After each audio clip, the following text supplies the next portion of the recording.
Jadi untuk sesi live hari ini kita akan belajar tentang sistem pendidikan kebangsaan dalam bab 7 usaha ke arah kemerdekaan. Kita akan lihat proses-proses macam mana kita mau dapat kemerdekaan. Kita melalui beberapa proses sebelum kita officially dapat kemerdekaan tu.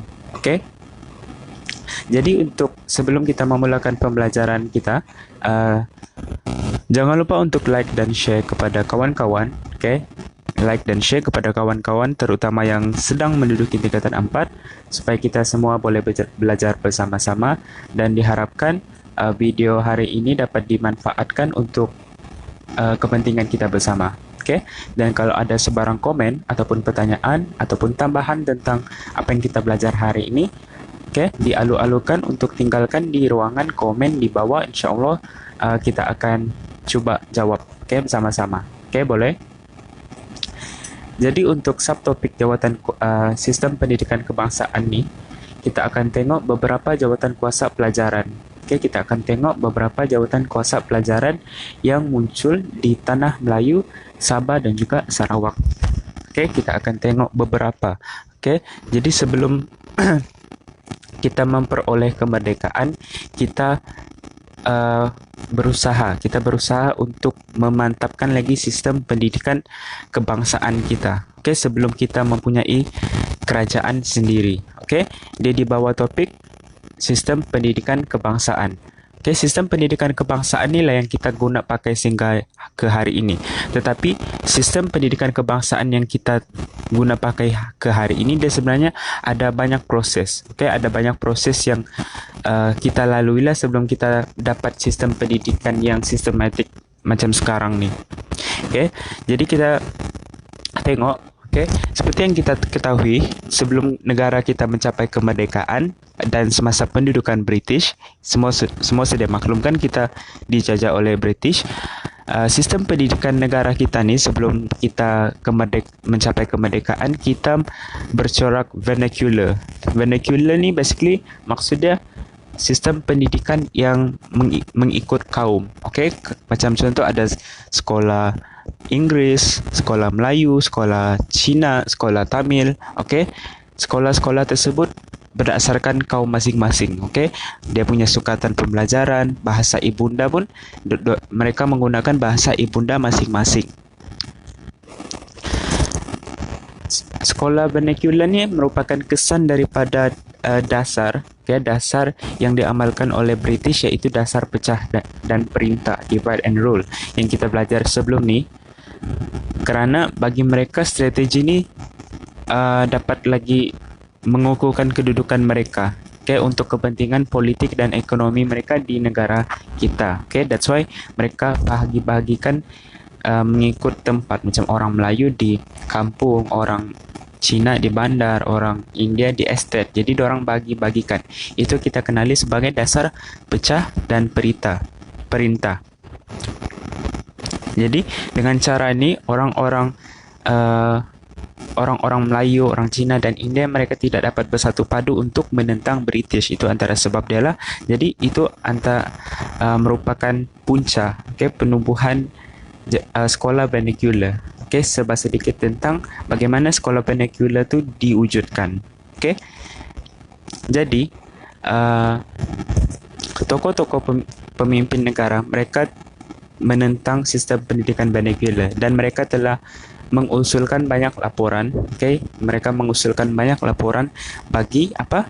Untuk mewujudkan suatu sistem pendidikan yang sama, yang boleh digunakan pakai semua rakyat Malaysia. Sebelum kita mendapat kemerdekaan, kita semua boleh pakai, tidak kira berbeza kaum. Semua sudah maklum kita berbeza kaum. Jadi banyak laporan-laporan diusulkan, antara dia laporan Barnes, laporan Van Wu, ordinan pelajaran, dan juga laporan Woodhead untuk Sarawak dan Sabah, dan yang terakhir sekali Penyata Jawatan Kuasa Pelajaran 1956 ataupun juga dikenali sebagai Laporan Razak 1956.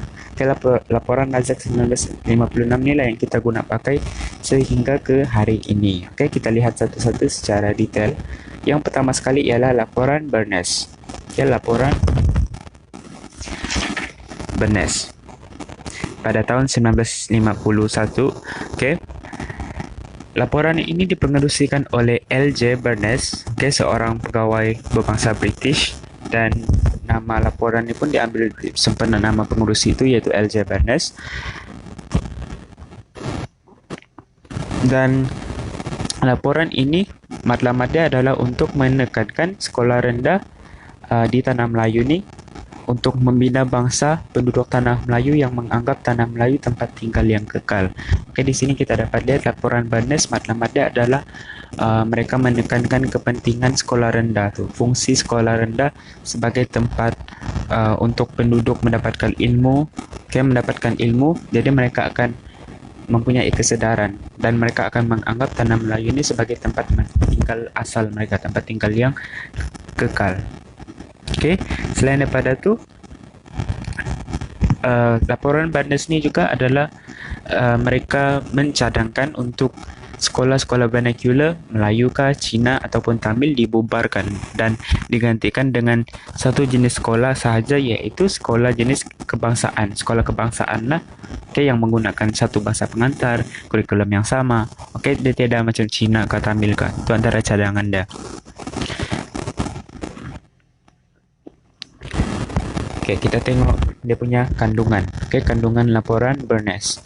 Antara kandungan dia ialah SR sekolah rendah. Sekolah rendah di Tanah Melayu ataupun di Malaysia menggunakan bahasa Melayu ataupun bahasa Inggeris sebagai bahasa pengantar. Itu antara kandungan laporan Barnes. Kedua, kalau sekolah menengah pula, mereka mencadangkan untuk bahasa Inggeris digunakan sebagai bahasa pengantar. Jadi sekolah rendah bahasa Melayu ataupun diberi pilihan bahasa Inggeris. Kalau sekolah menengah bahasa Inggeris. Boleh faham? Tetapi laporan Barnes ni tidak dapat diterima sepenuhnya oleh semua kaum di Tanah Melayu Malaysia. Kerana apa? Kerana orang Cina, orang Cina menganggap kewujudan satu jenis sekolah yang seperti mereka cadangkan ni akan mengancam masa depan sekolah aliran Cina, dan pada masa yang sama bahasa ibunda, bahasa Mandarin, mereka akan tergugat. Itu menyebabkan orang Cina menentang laporan Barnes. Kalau orang India pula, mereka membantah kerana pun sama, mereka risau tentang kedudukan sekolah Tamil mereka. Manakala orang Melayu membantah kerana pada awalnya mereka membantah kerana mereka lebih menekankan tentang kepentingan bahasa Inggeris. Itu laporan Barnes. Kita tengok yang kedua, iaitu laporan Van Wu pada tahun 1951.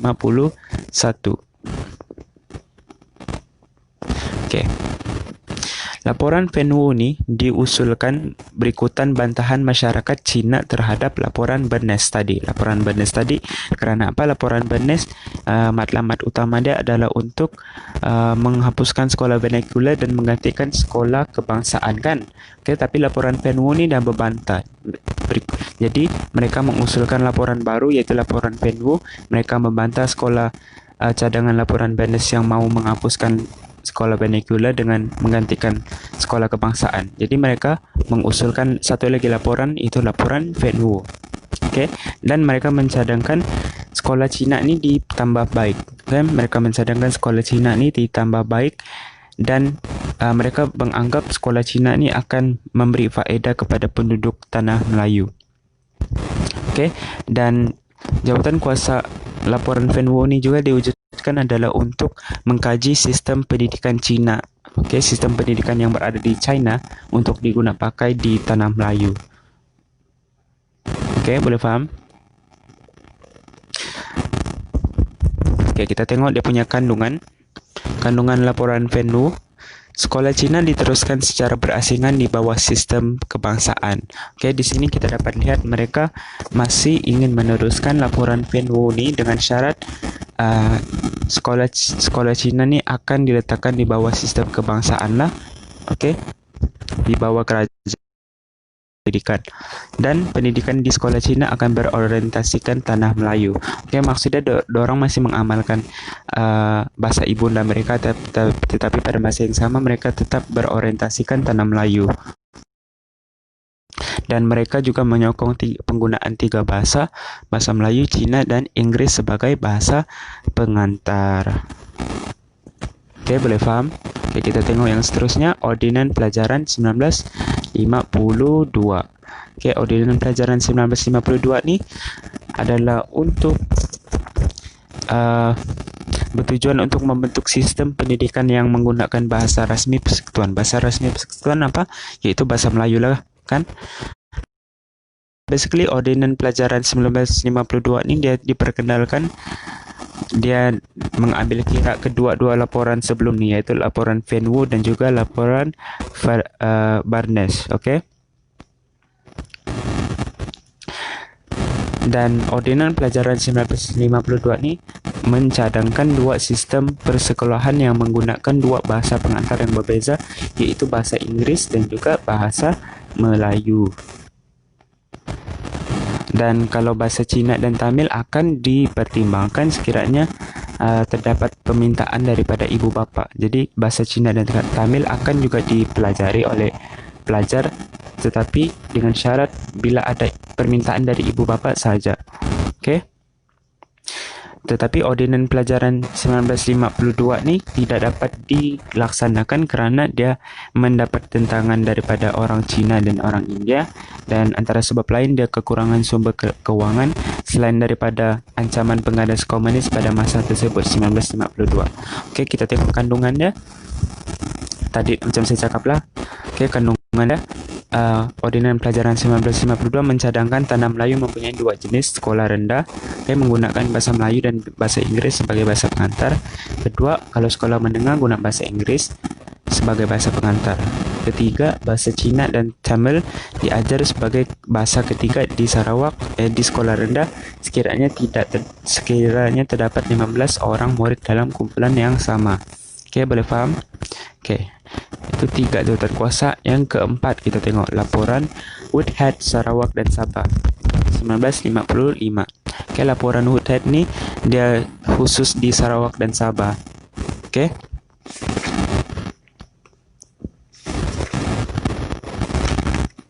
Okay.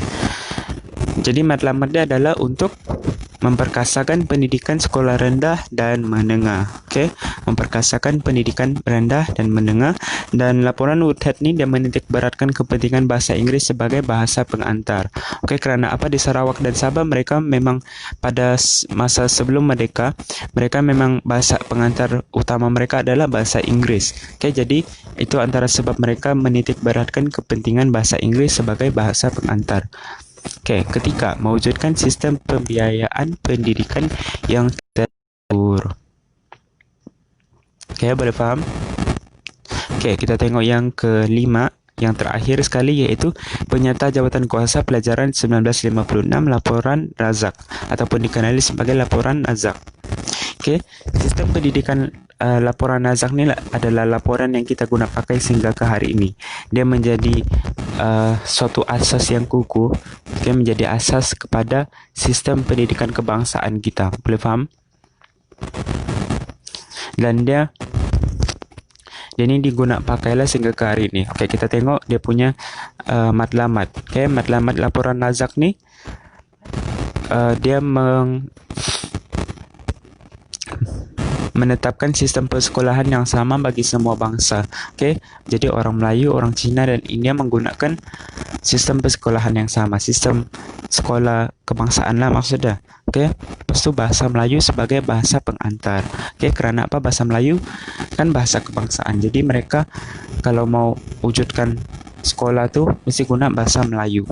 Okey, selepas tu kandungan kurikulum seragam semua sekolah dan bercorak kebangsaan. Okey, boleh faham? Jadi kita dapat lihat di sini Penyata Razak ni dia lebih bersifat menyeluruh. Okey, dia menitikberatkan 3 kaum utama, Melayu, Cina dan India ataupun Bumiputera, Sabah dan Sarawak, kerana kita guna bahasa Melayu sebagai bahasa pengantar. Lepas tu kita punya kurikulum pun sama, seragam. Okey. Sebelum tu laporan Razak ni, bagaimana nama dia laporan Razak adalah disebabkan laporan Razak ni diusulkan oleh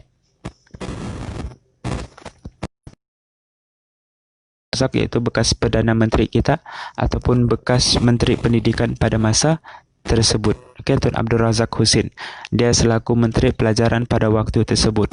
Dia telah membentuk sebuah jawatan kuasa pelajaran dan dia telah mempengerusikan pelajaran tersebut. Okey. Dan kita tengok cadangan dia. Antara cadangan laporan Razak adalah sekolah rendah perlu menggunakan bahasa Melayu sebagai bahasa pengantar.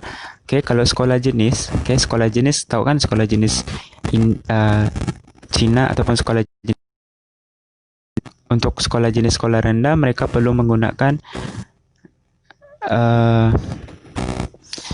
bahasa Inggris, sama ada bahasa Inggris, bahasa Cina ataupun bahasa Tamil. Okey, bahasa masing-masing. Jadi di sini kita dapat lihat walaupun kita menggunakan sistem sekolah kebangsaan, tetapi pada masa yang sama sekolah jenis masih kan. Okey, sekolah jenis.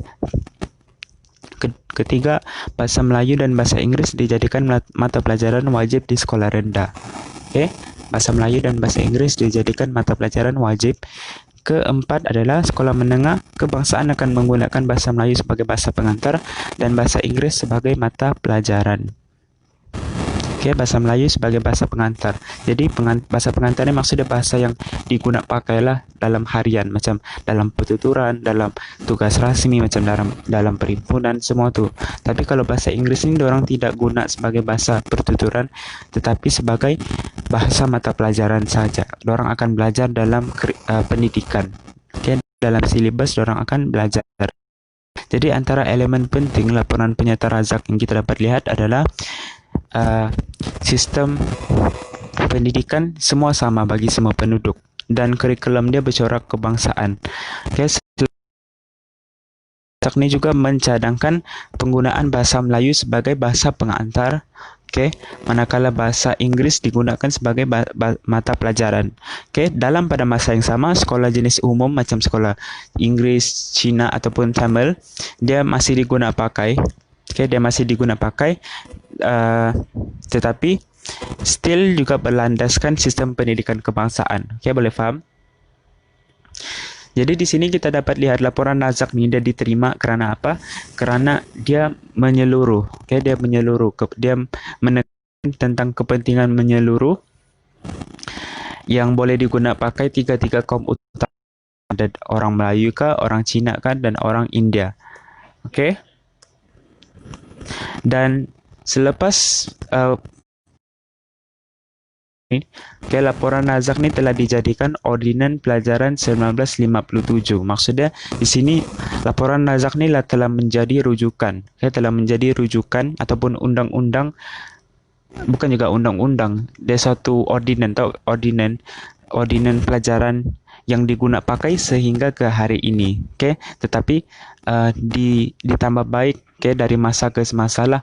Tetapi apa yang saya cuba sampaikan, laporan Razak ni adalah suatu asas lah. Okey, asas yang digunakan pakai bagi sistem pendidikan kebangsaan yang kita guna pakai hari ini. Okey, di Malaysia kita guna pakai sistem pendidikan kebangsaan berikutan laporan Razak. Okey, daripada jawatan kuasa laporan Razak. Okey, boleh faham?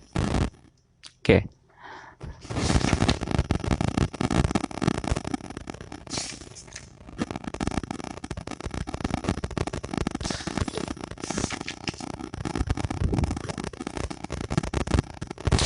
Jadi kita dapat simpulkan dalam bab ni, dalam subtopik tentang dasar pendidikan kebangsaan, okey, tokoh-tokoh terdahulu mereka sangat berusaha untuk menitikberatkan tentang kepentingan pendidikan. Kerana apa? Pendidikan sangat penting kepada kita untuk kita memajukan diri, okey, dalam pada masa yang sama untuk memupuk perpaduan dalam masyarakat Malaysia yang sangat majmuk. Okey, kita banyak berbagai kaum kan. Jadi kita memerlukan suatu sistem pendidikan yang kita semua orang boleh guna, tidak kira orang Melayu, orang Cina dan orang India. Okey, jadi di sini kita dapat lihat tokoh-tokoh mereka mengusulkan pelbagai laporan untuk apa? Untuk memajukan sistem pendidikan kebangsaan kita sebelum kita mencapai hasrat untuk berkerajaan sendiri, atau kata lain untuk kita sebelum kita mencapai kemerdekaan. Boleh faham? Dan kita boleh simpulkan juga bahwa pendidikan ini sangat penting dan amat dititik beratkan kerana ianya sebagai faktor utama dalam memupuk perpaduan kaum. Okay? Memupuk perpaduan kaum dan sebagai cara untuk mewujudkan keharmonian lah supaya tidak ada perbalahan. Macam contoh kan sebelum ni kita menggunakan sekolah vernacular. Sekolah vernacular ni dia banyak konflik lah. Macam orang Melayu tidak berpuas hati, orang Cina tidak berpuas hati. Tetapi apabila laporan Razak ni kita menggunakan sistem yang sama iaitu bahasa Melayu, kurikulum sama, bahasa Melayu sebagai bahasa pengantar, dia menyeluruh. Orang Melayu tidak terancam, orang sekolah Cina pun tidak terancam. Okey. Jadi boleh faham untuk pelajaran kita hari ini.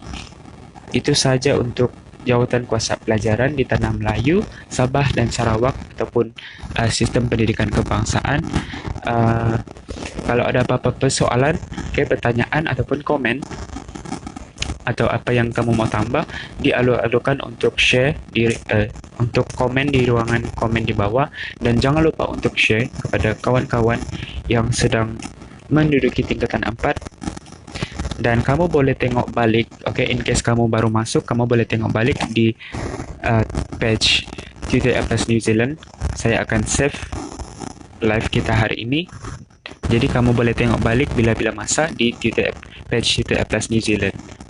Sekian saja dahulu, itu saja untuk hari ini kelas kita. Kita akan bertemu lagi pada masa yang akan datang.